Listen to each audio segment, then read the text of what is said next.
Bonjour la Terre, ici votre commandant de bord. Je vous envoie 3 mini-savoirs sur les chats.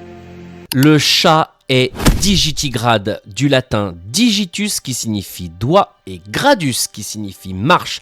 Cela veut dire que le chat est un animal qui marche en ne s'appuyant uniquement que sur ses doigts.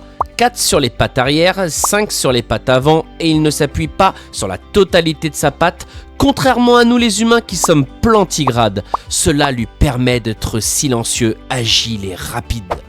Le chat est nyctalope, alors non, ce n'est pas vulgaire. Cela signifie simplement que cet animal dispose d'une vision améliorée en faible luminosité et sachez qu'il peut même voir les ultraviolets. Leur vue serait 3 à 8 fois plus performante que la nôtre. Pour ça, il dispose d'un nombre supérieur de bâtonnets dans sa rétine par rapport à nous, ce qui lui permet de mieux percevoir les formes et les mouvements dans l'obscurité. Il dispose également d'une couche réfléchissante hyper sophistiquée. Elle est juste derrière sa rétine. Elle est appelée tapetum lucidum, littéralement tapis de lumière.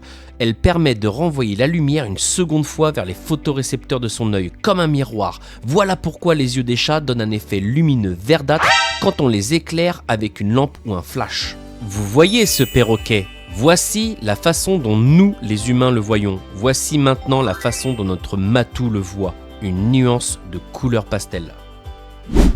À la naissance, les chatons sont aveugles et presque sourds, mais leurs moustaches, appelées vibrisses, sont immédiatement fonctionnelles. Plus raides et plus longues que les poils normaux, elles se situent sur le museau, les sourcils et même sur l'arrière des pattes, les fameuses vibrisses carpiennes.